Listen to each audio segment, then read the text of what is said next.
West ইন্ডিজের বিপক্ষে do or die match রাতে মাঠে নামবে বাংলাদেশ নারী ক্রিকেট দল। 3 ম্যাচের ওয়ানডে সিরিজের শেষ ম্যাচে জিতলে আসন্ন ওয়ানডে বিশ্বকাপে প্রথমবারের মতো সরাসরি কোয়ালিফাই করবে জ্যোতিরা।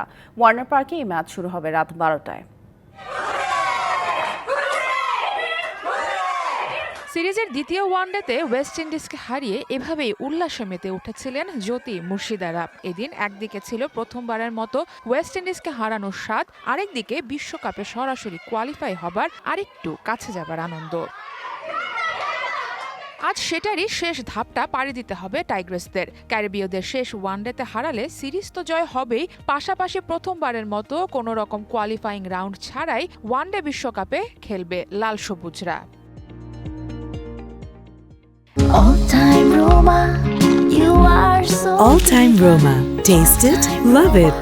এমন ক্রুশাল ম্যাচের আগে কিছুটা চাপ তো থাকেই। তারপরও জ্যোতি, জাহানারা, মারুফা বা নাহিদা সেকেন্ড ওয়ানডেতে যেমন পারফরমেন্স করেছেন সেটায় ভয় থাকবে ক্যারিবীয় শিবিরেই। বাংলাদেশের জন্য হিসেবটা পরিষ্কার। 23 ম্যাচে এখন 21 পয়েন্ট নিয়ে টেবিলের সাথে থাকা টাইগ্রেসদের হার এড়াতে হবে এই ম্যাচে। বাংলাদেশ আজ জিতলে তো বটেই, ম্যাচের ফল না হলেও টি-20 ওয়ার্ল্ড চ্যাম্পিয়ন নিউজিল্যান্ডকে বাছাই পর্বে ঠেলে সরাসরি ওয়ানডে বিশ্বকাপে নাম লেখাবে জ্যোতির দল।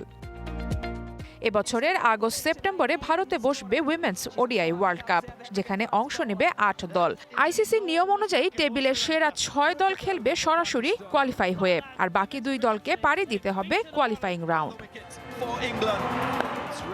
সারা মাহবুব, ডিবিসি নিউজ ডেস্ক।